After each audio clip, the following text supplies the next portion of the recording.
whoever's listening, guys, young guys who are aspiring, guys who are still playing, whatnot, you make the conscious decision. I think, well, I don't know, boys, maybe 14, 15, 16, you really see it and you just decide, am I going to put in the extra work? It's not like your parents dragging you, forcing you to go to the rink and you hate it, or anything like that. It's like the love to put in the extra work to see the results later. Yeah. And you don't see them right away. Right. So I think putting in the extra work, going in early, staying late, focusing on your weaknesses. And I think that right now that's what's helping me succeed in my market, at least. And another piece is just being good to people.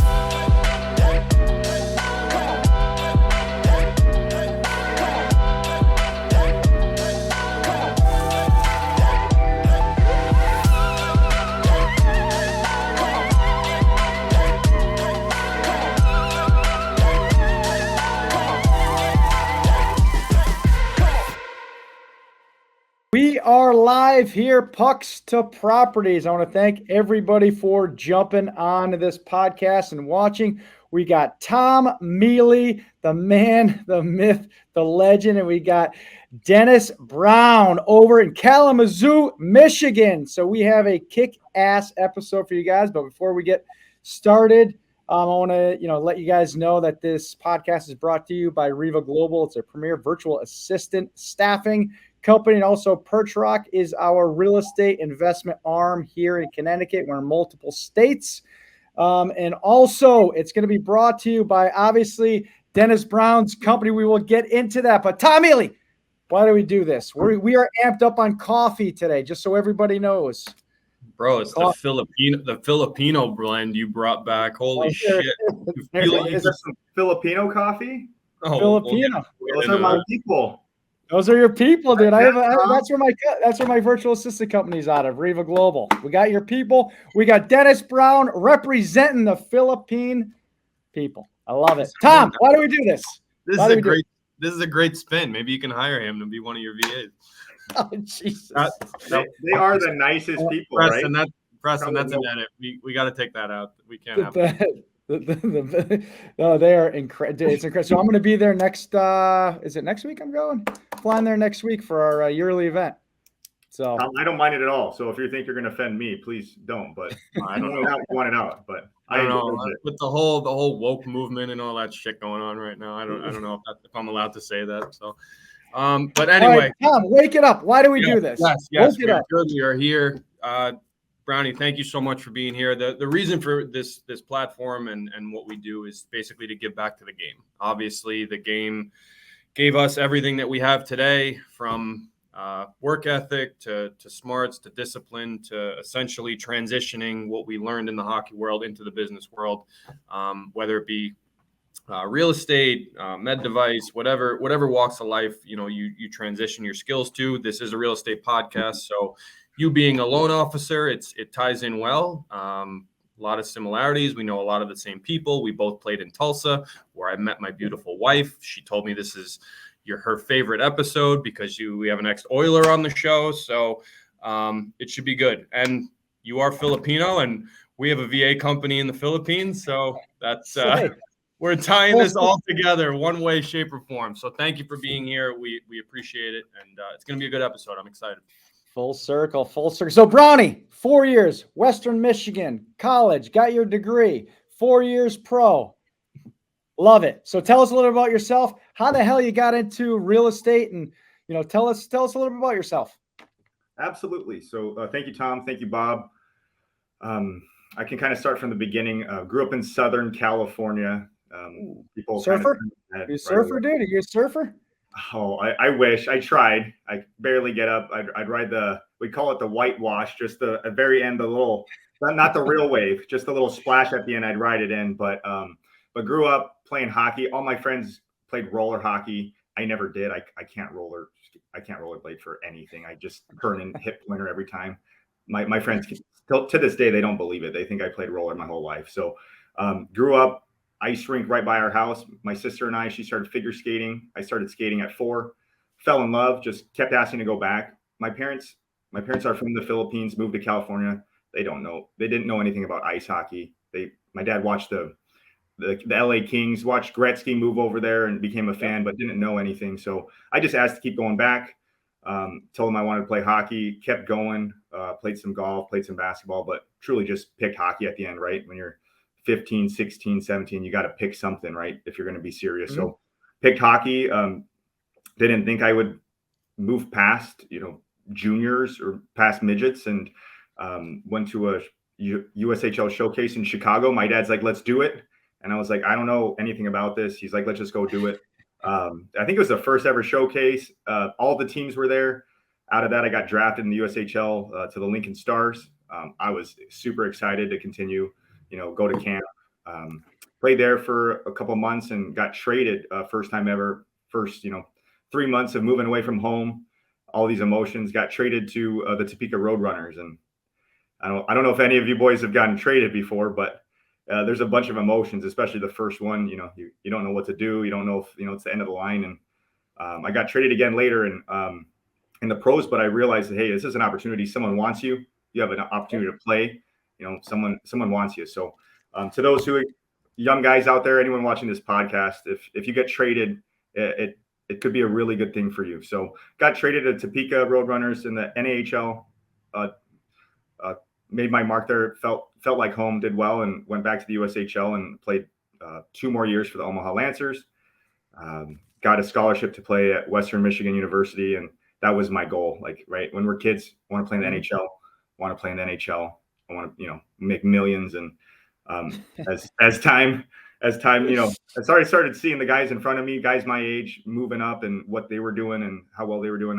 My goal was to get a scholarship. So had 4 years, amazing at Western Michigan. Won a CCHA championship. Played for amazing coaches, Jeff Blashill, Pat Ferschweiler, who's still here today as the head coach, Andy Murray. Nice. So I've been lucky to have some amazing coaches. And from then on, Ontario Reign, got a gig there, 40 minutes from my hometown in California. Nice. Unreal experience. My parents got to go to every game. I got to go home for dinner, see them. It was amazing. And then got traded the next year. They moved from the ECHL to the American Hockey League, right? So the Manchester switch. Went out to Manchester. My coach at Tulsa, Jason Christie, who was my coach in Ontario, he traded back for me, which I was like shocked. But then I was like, Tulsa. I saw Jason Christie, and it was amazing. Got to play. You saw Tom Mealy. Tom was gone, right, Tom? Oh. I just missed you. I was gone for the fucking for Smurf, and then I came back when Murray was there. So he actually he's the one who brought me after you. So I missed you, and then I missed you again. So I had 3 stints there. So 14, 15, and then I left, went to Europe, came back 18, 19, and then 19, 20. So I missed you in between there. I do remember playing against you though. Maybe Cincy? Cincy, yes. That's where it was. That was a fun barn, man. Yeah, that was my favorite. See, I got traded to Cincy. And that was no, those were opportunities. Just like Brownie said, they're opportunities. I like it. It could be devastating to get traded. You're like, they don't want me, you could be really down, and then you get there and you have a team that you might have ice time right away. You might go from sitting out every game to being, a top, 2-liner. So it's the way it is, right? The way it is. So let's jump into your opportunity. So you saw the writing on the wall. You're in Western Michigan, East Coast. NHL wasn't in your plans, right? Obviously, you still kept it as a goal, and then each year goes by, and we have to eat our humble pie. We figure out, shit, you know what? Gretzky is not calling. The NHL is not calling. Sid the Kid, is not dialing on speed dial. So walk us through what that transition looked like, because, obviously we start thinking year after year after year, you get a contract, you get traded. You're like, oh shit. Yeah, I understand it's an opportunity. Walk us through, what that looked like in your mind and how you started transitioning. Yeah. So there was 2 big factors for me to transition out of hockey. First one, I blew my ACL, 6-month surgery. I came back maybe a little too early. My decision. Probably shouldn't have, but at the end of the day, hockey's hockey, right? You got the opportunity. You're down in the coast. You go from having every guy in an NHL deal to everyone hurt or called up, right? it trickles down from the NHL. Yep. Then you're 3 defensemen, and it's like, hey, do I go or not? So I went. And then the second biggest factor was the start of my wife. We found out we were expecting a boy, my son Liam, and that really made it clear for me. So the travel and whatnot, I loved it. Being with the boys, playing hockey. It was just battling, a paycheck versus spending time with my soon-to-be son that was coming. So I made the tough decision, bawled my eyes out, didn't make any announcements, didn't really tell anyone, and just transitioned out. And when I was in Tulsa, I got an opportunity to be a general manager at a beautiful hotel. So I managed 3 hotels there. The Mayo Hotel. I don't know if Tom's ever spent any nights at the penthouse rooftop bar up there, but absolutely, you guys, love that roof. You guys have seen Tulsa King, Sylvester Stallone. That hotel. Great show. Bob, watch that. Get into that show. It's a good one. What is it called? Tulsa King with Stallone. King. Okay, all right, Tulsa King. Is it a Netflix thing? Yeah, it's either Paramount or Amazon Prime, one or the other. All right, perfect. Tulsa King. On it. I'm on it. Now I'm going to go back to the 2 Tulsa Kings. All right, keep going, Brownie. Yeah, so that did hospitality 3 years. Loved serving people, helping people, being part of the experience, managed weddings, rooftop bars, and bought my first house in Tulsa. And I had a loan officer there. He did great, man. I gave him probably the hardest time. Jack, if you're watching this, probably never, but I gave him the hardest time on rate, my payment, closing costs, just nickel and dined him all the way down. And he was incredible, handled all my objections with a smile on his face. And I was like, man, I can probably do what he does. So I promised my wife, hey, come move with me to Tulsa. And when we're done, I'll move back to Michigan, where we went to school at Western Michigan, Kalamazoo. So we moved back. I took a job in the mortgage business, and I absolutely loved it. So it's a tough time right now. It's a challenging time in the real estate and mortgage world, and it's kind of the time right now where doing the little things that we did in hockey, right? Doing those little things, like what Tom does a great job of, I imagine, because we connected after, is staying in touch. The hockey world is small. Staying in touch with the people from your cities, people that you grew up with, people you battled against together with, and using your grit and your friendliness, your leadership, team skills, all that stuff that you learn from hockey and into this. And I think athletes really shining when it comes to these challenging industries. Yep. Let's start with the hospitality though, right? So you obviously got injured, or you got a knee injury, and then you had your kid. You finally, light bulb went on and said, hey, you know what? This is, I'm not going to do this anymore. I'm not going to travel around. Your wife was probably getting in on you a little bit. So, a lot of people could relate to that, because that is true, right? When we start playing, it's a sport, it's our sport, right? It's our life. And then once a family gets involved, a lot of paths just change and they turn. It's just a very, very different type of thing, because for us hockey players, we have different pressures, right? Now you have the pressure of a kid, you have a pressure of your wife saying, listen, I don't want to travel anymore. We have our home base. There's a lot of feelings that we have. So how did you get into the hospitality world? Like, walk through that, because there's another question I have behind this. That was amazing. That was just another part of using your influences, people around you, and asking questions. And I guess in this situation, Tom, right, in our line of you don't get results. Sometimes you just ask for them. So we had a family friend that my wife knew that I didn't know. She ran the hotel and a bunch of properties, and I asked her if there's any jobs open at that hotel at the Mayo. I was like, I just would love to be a part of it. Summer jobs, whatever. So during the seasons, after the season, off season, I was driving valet at the Mayo, driving nice cars, helping clients, nice, working tips. I loved it. And hold on, hey, I'm going to interrupt you, but my first job, this is besides work for my father. Amelia, I don't know if I ever told you this. I was parking cars in Boston in between. So I went to BU, and I was parking cars at a summer gig. My oldest brother got me this job. So I throw on the suit, I'm nervous as all get out, scared shitless. Boston, there's one ways left and right. So I'm on, I think it was Tremont Street. So the guy's like, hey, go grab this car. And it's literally probably a quarter mile away in a garage. And I'm like, I have no idea. This is before GPS. Like, now you put it on your phone. So I find the car, and I'm going through, and it had this kill switch. I never knew what a kill switch was. but he gave me his keys and it was on literally. He wrote down chicken scratch. So I'm, literally, I'm scared shitless. I'm sweating bullets. And I finally, like after 30 minutes, a guy walks by. I'm like, hey, I can't start this car. He's like, well, it's got a kill switch. And I'm like, dude, what's a kill switch? It's, put it in the hole, the key works, etc. So I pull out of the garage. Again, I'm 30, 45 minutes late. So I'm, there's a 4-way lane. I'm in the left lane. I got to get all the way to the right. I'm looking over. I gun it. I drill this car from behind. Boom. I'm like, oh shit. I kid you not. The guy just keeps going. I'm like, all right, he must be drunk. So I pull in. There's a dent on the side of the car. I'm like, shit. I grabbed the keys. I threw it to the guy. I quit. I'm like, I'm out. I'm no longer a valet parker, dude. I'm done.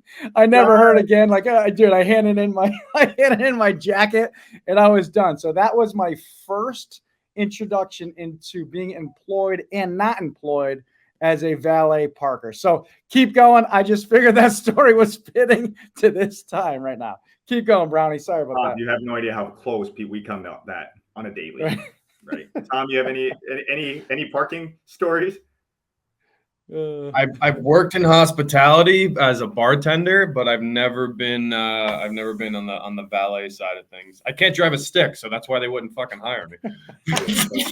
Shout out to my father, Dennis Brown Sr. I was 15. I wanted to get my permit. He's like, you're going to drive on my car. It's an Acura Integra, 1990 maroon stick shift. Yeah, my wife grinds my gears all the time. If I didn't have her in Europe, I wouldn't be able to get around. She drove everywhere, and I sat in the passenger seat like an idiot. Hey, all right, let's get back to hospitality. So her name was Macy Amatucci. She was a president of the hotel, and she was like, yeah, you want to work valet? And I worked valet in the off seasons. It was an awesome job. She started saying like, hey, you have your degree? And I was like, yeah, I was in finance, economics, business management. She's like, would you want to open up a hotel? And I drove over to Pawhuska, Oklahoma. No one knows where that is, right? That is the Pioneer Woman. Anyone know who that lady is? She's on the. Yeah, I got her pots in my kitchen. There you go. So this sweet lady, the Pioneer Woman, Ree Drummond, opened up a restaurant in her hometown in Pawhuska, and it's just the biggest tourist attraction in Oklahoma. And we opened up a hotel over there. I managed that.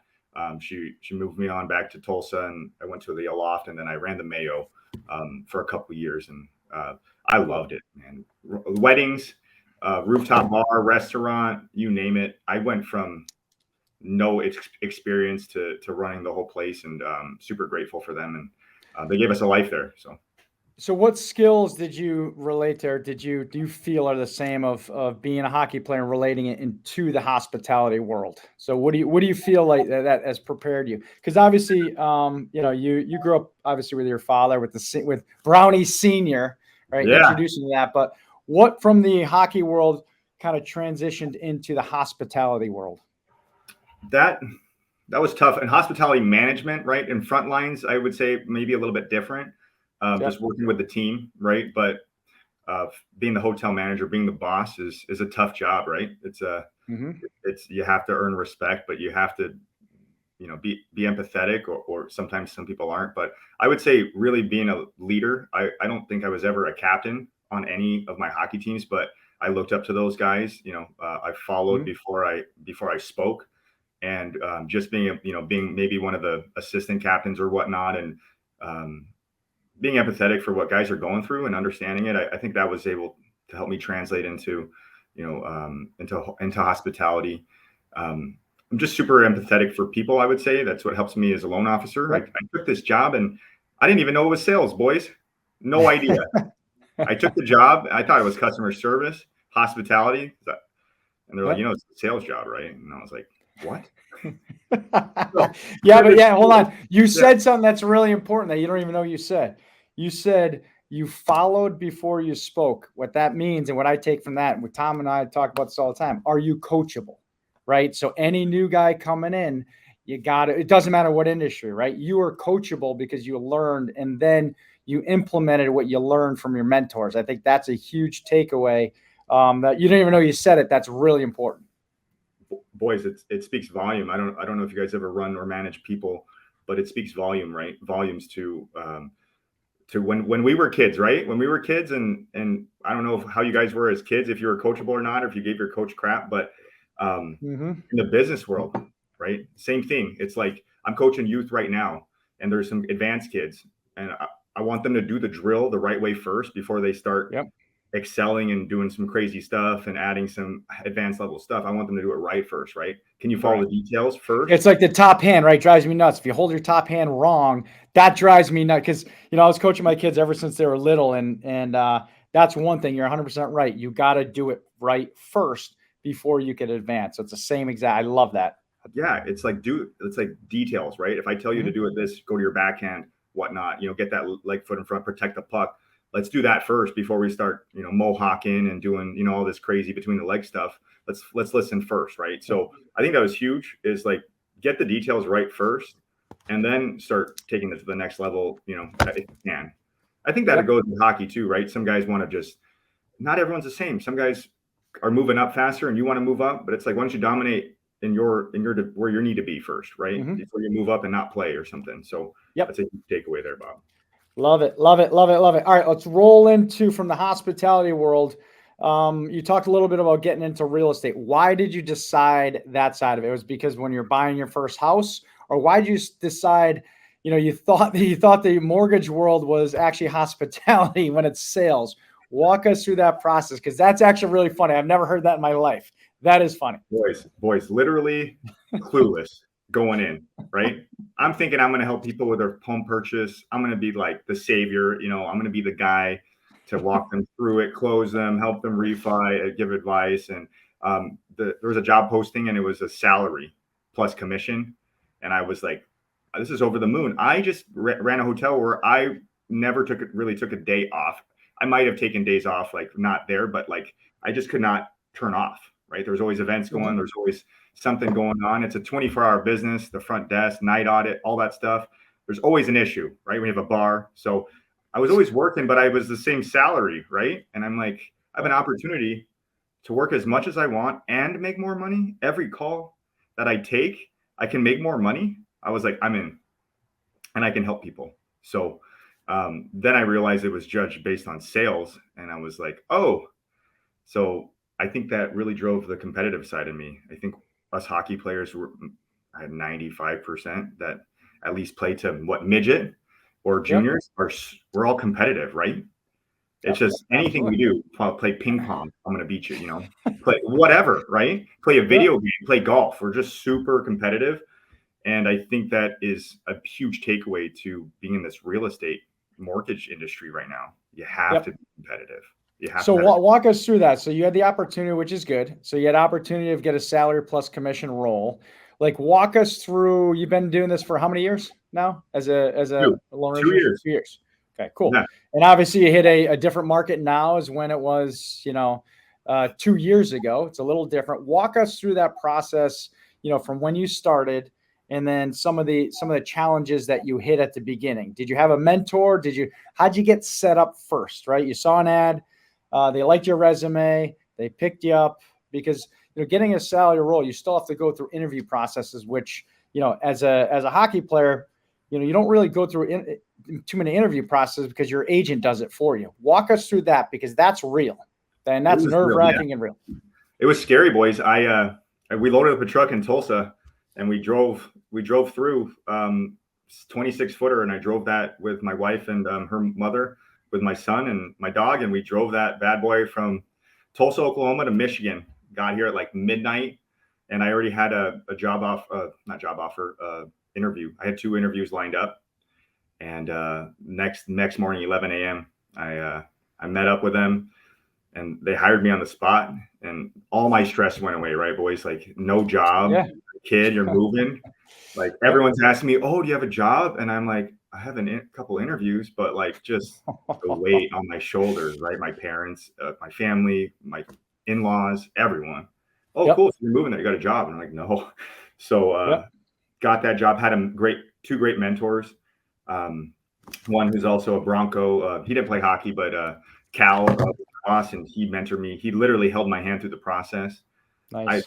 The cool thing about this, boys, is the sales side, right? Is you don't, even if you have a mentor, you're kind of on your own. Like, you're going to make mistakes. Like, you can't have someone on the phone with you, in meetings with you the whole time. So you got to fall flat on your face. You got egg on your face, and you make huge mistakes. I think the difference is from us boys, our competitive side, our learning side is like our coachability, if that's even a word, is just learning from that mistake and never making it again.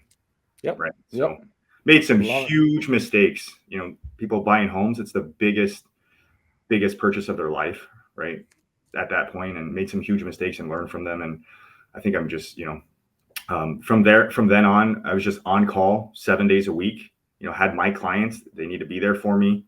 And, it was just kind of instilled in me anyway. I loved working. So yeah, I made a lot of mistakes, learned all the guidelines, guys. If you want to get a mortgage, they make you take the test to get your license. So I went in and I studied like, I don't know, 3 weeks in a row straight, like nonstop, studied, passed my test. And I would say 90% of that, Tom, if anyone in real estate or mortgage, 90% of it you never use.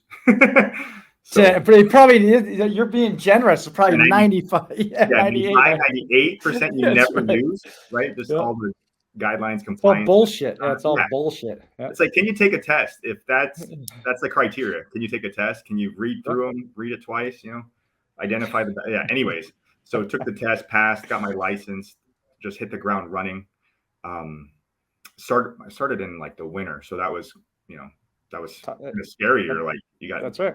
Low pipeline, like 2 loans, like freaking out about your paycheck. And it just picked up spring, summer, worked with a great real estate team, my sphere of influence, and started closing loans, making mistakes. But I think the most important piece, boys, was just leveling, feeling for my clients, leveling with them, managing expectations. Hugest thing is under promising and over delivering was huge. Yeah. And your product though. You nailed it at the beginning. You got to know your product, and it's okay to make mistakes, but you got to know your product. The guidelines, the product, guidelines. Got to know them. And when you make a mistake, it's like, remember that forever. To this day, my new boss, she asked me like, "How do you know that?" I was like, "Oh, there's a story for that one." I know I fucked up, dude. I know. I'll never forget that. Tom, I know you got a bunch of questions. I didn't mean to take over all the questions here. No, this is good. We're 26 minutes in. I haven't said a word, making my job easy. So a couple things. I've got real estate questions. I've got hockey questions. I got some chicken scratch written down here. So let's talk about the knee injury. Let's talk about mentally where you were. Was that kind of the defining moment? You say you came back too early. Do you think that had a huge play in making a decision to? It was the deciding factor. One of them, was it a perfect storm around that time? And then I kind of want to get into, some mortgage stuff after that. Yeah, I love it. Thanks for asking, Tom. So yeah, I don't know if you've ever seen me play, Tom. I remember playing against you, but I'm small. I'm 5'10". I was probably playing at 175, and I'm playing against guys who are, Tom size, other guys who are 6'4", 250. So I was for my job to make my living, I was a small puck moving defenseman. And all I did was position myself against, guys I cannot out muscle. So I would just position myself, have good stick on puck, and grind and try to be a little pit bull if I could. And when I blew my knee out and I went back, I went in 5.5 months. And I think guys right now might be taking the whole year. I know, guys are like Adrian Peterson. He came back. ACL 5.5. That's pretty quick. Looking back at it now, I was like, did I make the right choice? But I don't regret things. I love where I'm at right now in life. But yeah, I think right then, and I was just slow, and I was evasive. Like, you can go, I'll go back for the puck, and I'll beat you back to the puck and avoid your check. Right. That was what I did. I'm getting just slammed every time now. I'm losing the foot races, getting cranked, getting crushed. And I'm like, I'm a step behind, boys. So I spent the time, the work ethic, kept going, got back to, where I need to be. And I think the biggest piece is playing time. When you're used to playing 30, 25 minutes a night on D, I don't know, at 4, playing 18 to 20 minutes is a lot, right? So when you're playing all the time, first line power play, first line kill, playing a bunch, and then you're not playing at all.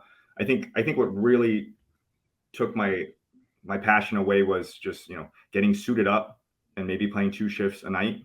And I don't know if any of you guys can ever relate to that, but it's like, eventually I was like, I don't think anyone knows this, but I was like, I hope I don't make the lineup tonight, because I don't want to play 1 shift. I'd rather just watch the boys and cheer from the stands. And that's wrong, right? I'm like, It's time to go. So it's time for me to move on and make a living. And I don't know if you guys ever felt that way before. Maybe I could do the NHL, right? You pay me $600,000 and I'll sit up in the stands every game or play one shift. But for coast money, it's a challenge, and it's traveling, doing all that, pregame meal, doing all the things right, and then you play two shifts. It can be devastating for sure. So I think that was it for me. Yeah, I got a fun story about that. So it was in Tulsa. I remember it was a BOK, which is probably the best rink in the coast. And it was towards the end of my career. And you never played for Rob Murray. I love the guy to death. I did. Here's my last one. Did you have him? Okay, so I retired after playing for Rob. I mean, he fucking sucked, but he was the best coach I ever had. Like American League Hall of Fame, you know the whole story. I'm not going to get into it, but I mean, that guy taught me so much. Is he the one who played for? He played for Springfield, right? Yeah. Oh, I played against him for a number of years. Oh yeah, he was a fucking grimy dude too. He was a pit bull, a great player. So I can imagine him as a coach, passionate, very very passionate. He was an awesome captain for Springy. Him and I had some battles for sure, but he was the best coach I ever played for. I fucking hated him, but I loved playing for him. It's one of those love-hate relationships, and I remember I always played better when I was pissed off, so I think he knew how to push my buttons a little bit. And there was a time where it was towards the end of my career, and it was a game. I don't even know who it doesn't matter, but he basically. It was like my third shift of the game, and I played two. It was like the third period. And I was like, nope, not going. Fuck off. Send somebody else. And I just sat there, and I was like, I knew that there was a time that was a defining moment for me where I was like, no, I'm not going. Like, this is what am I doing? It was either go to Europe or done. And at that point, mentally it weighs on you as you get older. So I get where you're coming from. And I tell guys all the time now that you got to use moments like that as writing on the wall. And the fact that you were saying that you didn't even want to be in the lineup. I mean, guys, if you're listening, take what we're saying with a grain of salt. Obviously, don't listen to everything we're saying. But anyway, the biggest thing you never went to Europe, right? You finished here? No, I wanted to. And I don't know, maybe I should have, but there were some opportunities there, but I did not go. Okay. So let's talk about the transition. We touched on that already. Let's touch on what you bring into the business world now that you had when you were playing. You were a little pit bull, you're a smaller defenseman, kind of used your size or used your brain as opposed to your size.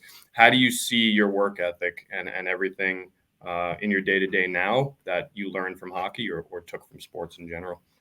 Yeah, I think the biggest pieces were the guys you look up to, right? The guys you don't even play with that you hear, or the guys that you play with, right? So you have your guys who are getting up, 5, 6 a.m., getting a workout in, eating well, taking care of their bodies, taking care of their minds, and putting in the extra work. I think was the biggest piece. Is like, you see, how do these guys get to the next level? How do these guys go to the NHL? You hear Connor McDavid in juniors is, power skating at 6 a.m. doing a workout, and he's already have a workout in power skating in before his first practice. Then after that, he's doing the same thing over and over. So I had some guys like that who they just nonstop workhorses, right? Putting in the extra work and doing things right all the time. I saw that in college too.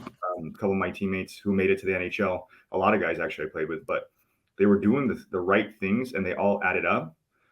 And whoever's listening, guys, young guys who are aspiring, guys who are still playing, whatnot, you make the conscious decision. I think, I don't know, boys, maybe 14, 15, 16, you really see it. And you just decide, am I going to put in the extra work?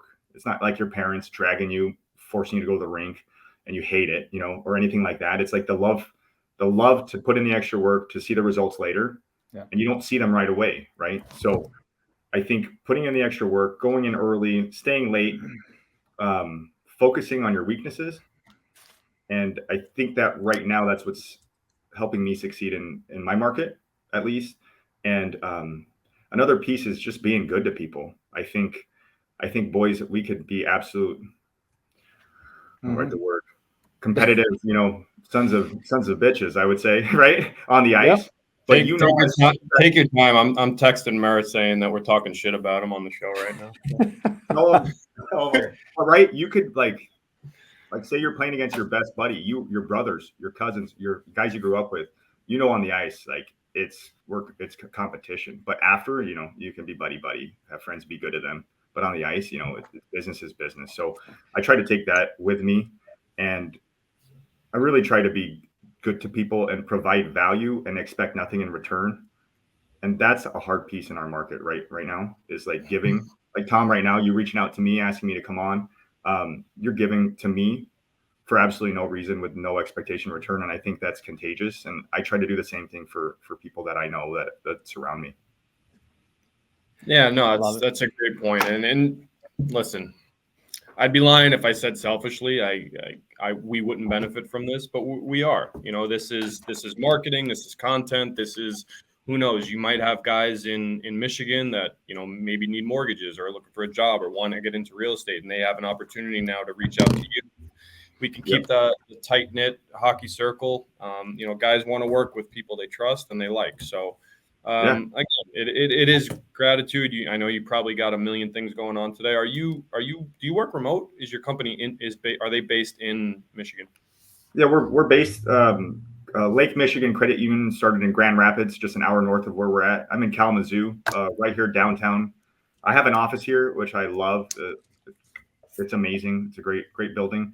I'm fully hybrid. My boss wants me out, seeing people, going to events, doesn't even want me in the office. I consciously decide to go at least twice a week, make calls, get work done.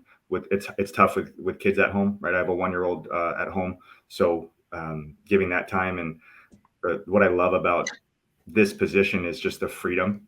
Like in real estate, mortgage, you're kind of your own boss. You might have a boss, but you're kind of your own boss. Make your own hours, get your work done. And I think that's the business now, right? They kind of got rid of the 9 to 5. It's like, we got to get this done. Here's the deadline. Here's what we need to do. And in my role, it's like in real estate, my role in sales commission, it's like you either do it or you don't, right? The numbers will speak for themselves. So if you're not closing deals, how many phone conversations are you having? How many people are you meeting with, taking out to lunch? What are you doing for marketing, right? So it's kind of like you're looking in the mirror every day, and you decide, that you're going to do it or you're not.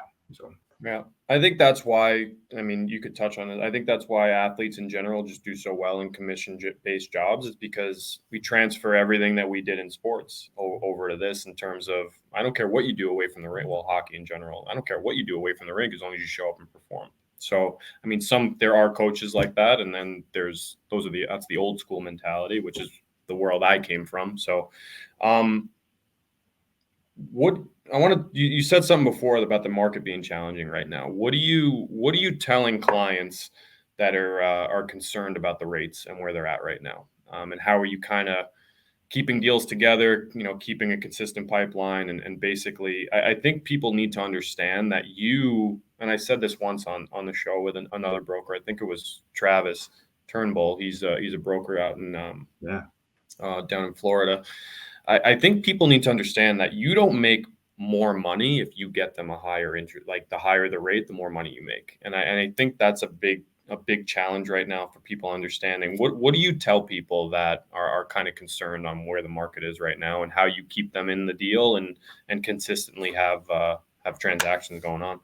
Yeah, so I'll answer that question first. Home ownership might not be for everyone right now. Definitely everyone can be a homeowner, and you can own multiple properties. You can have real estate is probably the only hedge against inflation, right? That money is, you're going to make your money back and more eventually. So, the market, even if appreciation slows, it's not going to tank right now. There's such low inventory for homes that, people are building homes, and we're one of the biggest new construction companies here with LMCU in Michigan, but there's always a shortage of homes right now, right? So what I tell homeowners is, who are serious, who are ready to buy, who qualify and ready to buy, and maybe they're nervous, is right now is an incredible time to buy. And I'll tell you why, boys. I bought a home in 2021, interest rates 3%, right? You know how much I had to offer to get my offer even looked at over the asking price, I had to offer $30,000 over to even have my offer looked at. The first home I offered on, it went 60 over. If you're a first time home buyer and you don't have that money, right? Now is the time to buy, right? Because when rates at 7s, 8s, wherever they're at, they're just up and down like crazy right now. Your payment might be higher for a little bit, but when rates drop, we're offering a rate reduction program right now to all of our clients, where when the rates drop in the next 2 years, we'll reduce the rate, we'll refi them, we'll waive our lender fees, right, for our members, and as long as they meet the guidelines for the purchase that we're looking for, and we'll drop their rate then. So if you're at a 7.5 today, let's just say, and your payment's way higher than you expect, you're building equity, your appreciation is going up, you're building equity, and you can always drop the rate later. So let's say I want to wait now and the payment's too high and I'm a first time home buyer or whatnot, and I want to buy when the rates drop. Well, when the rates drop, we got to prepare and save a lot of money, because you're looking at appraisal gap guarantees where you have to cough up money to the seller, right, over the value of the home just to even close your deal. And that's money you really never get back, right? The rate, they say, what do they say? Marry the house, date the rate. The rate can be changed, but you can get the house now. Sometimes, I don't know about your market, boys, but here at list price, under list price, with seller concessions, they can help you pay your closing costs. They can buy down the rate for you. There's amazing incentives, and you can get the house now, right, with less competition, and then you can lower your rate later when the market drops. So I think that would probably cover a lot of the conversations I have, but it's more up to them, right? I just try to present, right? Especially with like locking the rate, you try to present the information and look out for them. And then, Tom, you have a 7.5%, 7% rate, whatever it is today. And, I try to show them the rate at a 5% when hopefully it drops in the next 2 years, and what their payment might look like, so that I can give them advice. We can't give financial advice by profession, but we can give mortgage advice, right? So here's what you're looking at your payment now. Here's what it's going to look like in 2 years if the rate drops. And here's how much equity you might have. Buying a home right now, you might have just given yourself a $20,000 to $50,000 raise to yourself. And that you can't touch that money, but you can pull it out later. That's equity in your home, right? I have a client right now. They bought a home a couple of years ago. Their mortgage is barely moved, right? You pay a lot of interest. So I think they have a loan for like $200,000 and they're at 190. So only 10 grand's paid down. Their home's worth like 300,000 now. They have like 100 grand in equity just from making their mortgage payment on time. They can sell that and pay off all their debt. They can pull equity out. They can do a whole lot of things. So there's a lot of value to homeownership. Great explanation. We're coming up on the 42-minute mark. Bob, you got anything else you want to end on? Yeah, I just want to kind of put a bow on it. Some of the things that you said, just to recap, because I think it's always important. Tom and I take notes through all this, and there's always some great stuff we pull out. One of the things you said is putting in just a couple bullet points that I think everyone should listen to and really write down. Putting in the extra work. You said, times like this and times all the time, people don't see the extra work that's put in, which makes us more successful in separating ourselves from competition. I think that's very, very important. One of the things that you said. You also said, be good to people. You're 1,000% right. I mean, I look back, talked to Tom about this. I was so close to making the NHL, but I was too much of a dick. Like, I would love to go back and just be, not that much of a dick, and I probably would have gotten a shot. You just look back. And again, I wouldn't undo anything. I'm a lot like you, Brownie. Like, I never look back and say, hey, I got screwed. I never look back at it. But what I do, like you said, you make a mistake, you correct it. I think that is another point that all of us have to learn from, and not only in sports, but in business and in life. You make a mistake, you correct it. Don't keep doing it. I think that's another takeaway. And then provide value and expect nothing in return. I think that puts a bow on it. Obviously, it shows what type of person you are, your values and your work ethic. And I think that is a good way to end it. And also, how do people get a hold of you? And because I think it's really, really important for anyone that has questions about the mortgage industry, if they're looking to work with a team, give us a little lay down what that looks like. Yeah, you can reach me at my cell phone. So my cell phone number is 714-496-8561. It's a California number, but I'm here in Michigan. So the funny thing is I make a lot of calls from my office because it's a local area code.